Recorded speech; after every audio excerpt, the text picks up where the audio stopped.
नमस्कार, आप देख रहे हैं वक्त इंडिया और मैं हूं आपके साथ रमन सैनी। आइए नजर डालते हैं आज दिन भर की बड़ी खबरों पर। जम्मू कश्मीर में 4G रिस्टोर करने को लेकर आज करीबन 1 साल बाद केंद्र सरकार की तरफ से जम्मू कश्मीर के लोगों के लिए एक राहत भरी खबर आई।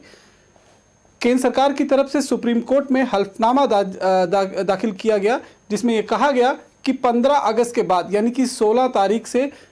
ट्रायल बेसिस पर जम्मू और कश्मीर के एक एक डिस्ट्रिक्ट में 4G इंटरनेट सर्विसेज को बहाल किया जाएगा और 2 महीने तक जो है इसकी निगरानी की जाएगी। और अगर सब कुछ ठीक ठाक रहता है तो जम्मू कश्मीर में एक बार फिर 4G इंटरनेट सर्विस पूरी तरह से बहाल हो जाएगी, जिसके बाद लोगों ने राहत की सांस ली है। रूस का दावा है कि दुनिया का वो सबसे पहला ऐसा देश बन चुका है जिसने कोविड-19 वैक्सीन बनाकर तैयार कर ली है। हम सब जानते हैं कि कोविड-19 जब से शुरू हुआ है तभी से लेकर दुनिया भर में इसकी वैक्सीन बनाने को लेकर माथापच्ची चल रही है। दुनिया का हर देश इस वैक्सीन को बनाने की तैयारी कर रहा है, तैयार करने की कोशिश कर रहा है, लेकिन अब रूस ने यह दावा किया है कि वो पहला ऐसा देश बन चुका है जिसने कोविड-19 वैक्सीन को सफल तरीके से बना लिया है। और रूस की हेल्थ मिनिस्ट्री ने बाकायदा इस दवाई की टेस्टिंग के बाद इसे अप्रूवल भी दे दिया है। कहा यह भी जा रहा है कि पुतिन ने खुद अपनी बेटी को इस इंजेक्शन से जो है देकर उसे कोविड-19 से सुरक्षित कर लिया है। अब देखना यह होगा, क्योंकि इससे पहले भी कई बार इस तरह की खबरें जो हैं अलग अलग देशों की तरफ से आ चुकी हैं, जिसमें डोनाल्ड ट्रंप से लेकर और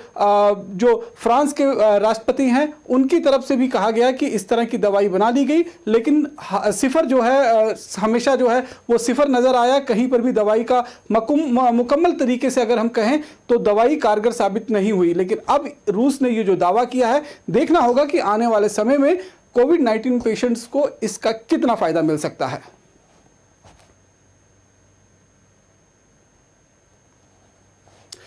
रामबन के बटोत इलाके में आज फॉरेस्ट लैंड पर अतिक्रमण हटाने के लिए जो है एक टीम जो है वो गई थी और अतिक्रमण हटाने के लिए वहां पर आप देख सकते हैं, माफ कीजिएगा, हम दूसरी खबर पर उत्तरी कश्मीर के कुपवाड़ा में आज सुरक्षा बलों ने 3 आतंकवादियों को गिरफ्तार किया। गिरफ्तार कर उनके पास से एक AK-47 राइफल, एक पिस्टल और कुछ गोलियां और जो है जो मैगजीन्स हैं वो बरामद की हैं उनके पास से। और माना यह जा रहा है कि ये सभी जो तीनों संदिग्ध आतंकवादी हैं, जिन्हें खासतौर पर OGW कहा जा रहा है, ये कुपवाड़ा में काफ़ी समय से जो हैं वो एक्टिव थे और इनके जो संपर्क थे सीधे जो POK में बैठे हुए पाकिस्तान के हैंडलर हैं उनके साथ हैं। और जो ये माना जा रहा है कि जो हैंडलर हैं वो इनको जिम्मेवारी देते थे कि जो स्मगल किया हुआ हथियार कश्मीर घाटी पहुंचाया जाता है उसे सही तरीके से एक्टिव आतंकवादी जो कश्मीर घाटी में मौजूद हैं उन तक पहुंचाया जाए, ताकि जो कमी आतंकवादियों के पास इस समय हथियार की खल रही है उसे दूर किया जा सके। और जम्मू कश्मीर पुलिस के लिए निश्चित रूप में ये एक बड़ी कामयाबी है। इस पर उत्तरी कश्मीर के कुपवाड़ा के जो SSP हैं उनका क्या कहना है, आइए हम वो सुनते हैं। कुपवाड़ा डिस्ट्रिक्ट में क्रॉस बॉर्डर स्मगलिंग का, जिसमें हथियार और नारकोटिक्स हमेशा अंदर लाया जाता रहा है, इसके खिलाफ जो हमारी कार्रवाई चल रही है उसी मॉड्यूल्स के ऊपर काम करते हुए हम एक मॉड्यूल के ऊपर जीरो इन कर पाए। कल रात को इस नेटवर्क के खिलाफ काम करते हुए हमें एक कामयाबी मिली। एक स्पेसिफिक खबर के ऊपर एक joint operation Kupwara police, 28 RR army और 162 बटालियन CRPF के साथ लॉन्च किया गया लोलाब एरिया में, जिस ऑपरेशन के दौरान एक लोकल टेररिस्ट हिजबुल मुजाहिदीन का लालपुरा एरिया से अरेस्ट किया गया। इस टेररिस्ट का नाम Parvez Ahmad Bhat son of Abdullah Bhat RO Lalpura, जिसकी एज लगभग 22 साल है, उसको अरेस्ट किया गया। उसके पास से एक AK-47 राइफल, एक 9mm चाइनीज पिस्टल और एम्यूनिशन बरामद हुआ। इस टेररिस्ट को हथियारों की सप्लाई करने में जो लोग इन्वॉल्व थे, हमें कल रात को उनको अरेस्ट करने में भी कामयाबी मिली। उनके नाम एक अल्ताफ अहमद मीर जो कलारूस का है। रामबन के बटोत इलाके में आज फॉरेस्ट लैंड पर किए गए अतिक्रमण को हटाने के लिए जब सुरक्षा कर्मियों की टीम वहां पहुंची तो स्थानीय लोगों की तरफ से सुरक्षा कर्मियों की टीम पर पथराव किया गया, जिसमें फॉरेस्ट प्रोटेक्शन गार्ड के 11 और जम्मू कश्मीर पुलिस के 7 कर्मी जो हैं वो घायल हुए हैं। दरअसल जिस फॉरेस्ट लैंड पर कुछ लोगों ने पक्के मकान जो हैं वो बना लिए थे और उसी की शिकायत के बाद जो है उस फॉरेस्ट लैंड से उस अतिक्रमण को हटाने के लिए सुरक्षा कर्मी जो हैं सुबह सुबह पहुंचे थे, लेकिन वहां पर सुरक्षा कर्मियों के इस अतिक्रमण हटाओ अभियान को देखकर जो स्थानीय लोग हैं वो भड़क गए और उन्होंने अचानक पुलिस कर्मियों पर पथराव शुरू कर दिया, जिसमें 18 लोग जो हैं वो जख्मी हुए हैं। तो एक हमारा यहाँ एक जगह है रख जरोग, बिल्कुल सिटी के साथ लगता है और वहाँ वक्तन बेवक्तन हमें ये इंफॉर्मेशन मिलती रहती है कि वहाँ एनक्रोचमेंट की कोई कोशिश कर रहा है और हमारे जो एहलकारान हैं, जो हमारे ऑफिशियल्स हैं, वो इसको प्रिवेंट करने के लिए हमेशा लगे रहते हैं। तो 2 दिन पहले हमें एक इन्फॉर्मेशन मिली कि रख जरोग में कुछ लोग इलीगल कंस्ट्रक्शन हमारे फॉरेस्ट लैंड पे कर रहे हैं। तो उससे पहले हमारे रेंज ऑफिसर साहब ने, रेंज ऑफिसर बटोत, उन्होंने उसका कॉग्निजेंस लिया हुआ था और उनको बाकायदा under the Indian Forest Act 1927 में उनको नोटिस भी इशू किए हुए थे और उनके एविडेंस गैदर करने के लिए उनको समन भी किया हुआ था। और जो उनकी रिपोर्ट्स थी या उनकी जो रिप्लाई थी वो सेटिस्फैक्ट्री नहीं थी, तो उसकी को देखते हुए हमने उसके बाद as per the provision of Indian Forest Act 1927 एक एविक्शन पार्टी हमने बनाई, जिसमें हमारे फॉरेस्ट डिपार्टमेंट के लोग थे। करीब मेरी तीनों जो रेंजेस हैं, मन्नत रेंज, नागरी रेंज और बटोत रेंज के काफ़ी जो हमारे ऑफिशियल्स हैं वो उस टीम में शामिल किए हुए थे। उत्तरी कश्मीर के बारामूला इलाके में झेलम नदी के किनारे खेल रहे एक बच्चा जब स्लिप कर नदी के बीच में गिरा तो उसकी ज़िंदगी बचाने के लिए वहां मौजूद बीएसएफ का एक कांस्टेबल अजय कुमार एक दूसरे पुलिसकर्मी के साथ मिलकर उसने अपनी जान जोखिम में डालते हुए जो झेलम नदी है उसमें छलांग लगाई और बड़ी मुश्किल से जो है उस बच्चे की ज़िंदगी को बचाया गया। ये तस्वीरें आप उसी रेस्क्यू ऑपरेशन की देख रहे हैं, जहां पर इस समय जो है बच्चा जब वहां गिरा था तो उसे जो बीएसएफ का कांस्टेबल है वो किस तरह से अपनी जान जोखिम में डालकर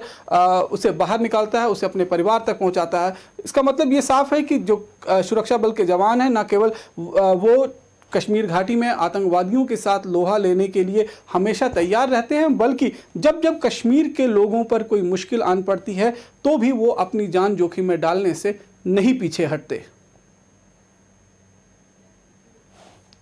16 अगस्त से खुलेंगे जम्मू कश्मीर के धार्मिक स्थल। जी हां, सरकार की तरफ से जो फैसला लिया गया है कि जम्मू कश्मीर के सभी धार्मिक स्थल जिसमें मंदिर, मस्जिद, गुरुद्वारा और चर्च हैं वो सभी 16 अगस्त से श्रद्धालुओं के लिए खोल दिए जाएंगे, लेकिन उसके लिए कुछ SOPs का पालन करना पड़ेगा। बावे वाली माता जो जम्मू की माता के नाम से जिन्हें जाना जाता है, वहां पर भी श्रद्धालुओं के स्वागत के लिए सभी तैयारियां जो हैं वो पूरी कर ली गई हैं और 16 अगस्त से जो श्रद्धालु वहां जाएंगे उन्हें कुछ नियमों का पालन करने के साथ ही माता की दर्शन करने के जो हैं वो अवसर मिलेंगे। वो अपने आराध्य देवी के दर्शन कर उनका आशीर्वाद प्राप्त कर पाएंगे। इसके लिए जो मंदिर में है नए निर्माण के काम जो हैं वो पिछले 5 महीनों में किया गया है, क्योंकि हम सब जानते हैं कि पिछले 5 महीनों से जब से कोविड-19 का लॉकडाउन शुरू हुआ है तब से सभी मंदिर जो हैं वो जम्मू कश्मीर में बंद पड़े हुए हैं और अब 5 महीनों के बाद ये अवसर आएगा जब भक्त और माता के बीच की दूरियां खत्म होंगी। देखिए, जब पहला काम ये है कि सोशल डिस्टेंस रखने का, सोशल डिस्टेंस होगा तो काम चलेगा। हमने सर्कल बना दिए हैं मार्केट तक, बाकी जैसे ही भक्त आएंगे पहले उनकी थर्मल स्क्रीनिंग होगी। हमने वो थर्मामीटर रखे हुए हैं, फिर उनको सर्कल पे चलना पड़ेगा। आगे हमने मंदिर के पास सैनिटाइज्ड टनल बनाई हुई है, उसके अंदर फिर आप गुजर कर फिर आप दर्शन करेंगे। मानसून के इस मौसम में देश भर के खास तौर पर जो उत्तरी भारत का इलाका है वहां पर लगातार बादल फटने की घटनाएं जो हैं वो सामने आ रही हैं और इसी के चलते कल किश्तवाड़ के भुंजवा इलाके में भी एक क्लाउड बर्स्ट हुआ, जिसकी भयावह तस्वीरें जो हैं इस समय आप वक्त इंडिया के स्क्रीन पर देख सकते हैं कि किस तरह से वहां बादल फटने के बाद पानी का और कीचड़ का जो सैलाब है वो पहाड़ से नीचे की तरफ आता है। इसी बीच 2 गाड़ियां जो वहां से गुजर रही थी वो गाड़ियां बुरी तरह से फंस जाती हैं इस सैलाब सैलाब के बीच में। हालांकि इसमें जान माल का कोई नुकसान तो नहीं हुआ है, क्योंकि जैसे ही सैलाब का पानी बढ़ना शुरू हुआ, गाड़ियां छोड़कर जो ड्राइवर हैं वो सुरक्षित स्थान की तरफ आ गए। लेकिन गाड़ियों का जिस तरह से नुकसान हुआ है, जिस तरह से गाड़ियां कई फीट जो हैं वो बहती हुई नीचे पहाड़ी के दर्रे तक पहुंच चुकी हैं, अब इन्हें यहां पर निकालने की तैयारी जो है वो की जा रही है। हालांकि ये तस्वीरें जो हैं अपने आप में काफ़ी भयावह हैं, और ये तस्वीरें जो हैं कल शाम की हैं, जो किश्तवाड़ के भुंजुआ इलाके की, जहां पर क्लाउड बर्स्ट के बाद जो है ये तस्वीरें देखने को सामने मिली।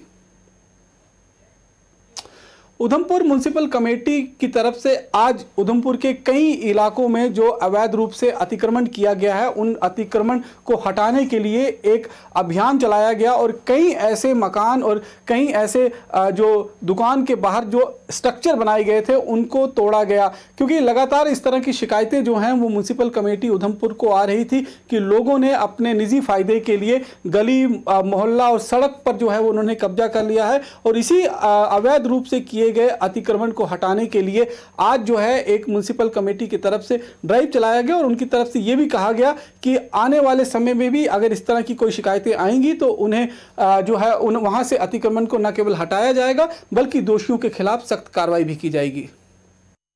ये लोग हमारे पास अप्रोच कर रहे थे कि लोगों ने कोई फुटपाथ वगैरह अपने आगे काफ़ी इंक्रोच कर रखे हैं। इसी को हमने देखते हुए कि आज जितनी भी इंक्रोचमेंट इस वार्ड में हुई है, कम से कम ये 7 सेकंड में, उनको जितना भी हम रिमूव करने जा रहे हैं। अभी 2-3 रिमूव हमने कर दी हैं, और जितनी भी हमें दिखेंगी वो हम सब हमारे काउंसलर अगर हमारे पास शिकायत करते आएंगे, या जो भी हमें कोई लिखित रूप में हमारे पास कोई ले आएगा, हम जरूर कलेक्शन में आएंगे। लोगों से मेरा एक मैसेज है कि जो पहले वो काम करते तो पहले देखें, स्पष्ट करें कि वो अपने घर के बाहर जो 2-2, 3-3 पौड़ियां बना लेते हैं, और खासकर उस रोड पर जहां पहले से ही गवर्नमेंट का पैसा लगा हुआ है, और उस पर अगर आप ऐसे करोगे तो गवर्नमेंट आज की डेट में आपको उसके लिए माफ नहीं करेगी। तो ये थी आज दिन भर की वो बड़ी खबरें जो हमने आज आपको बताई। बाकी की अन्य खबरों के लिए आप जुड़े रहें वक्त इंडिया के साथ। नमस्कार।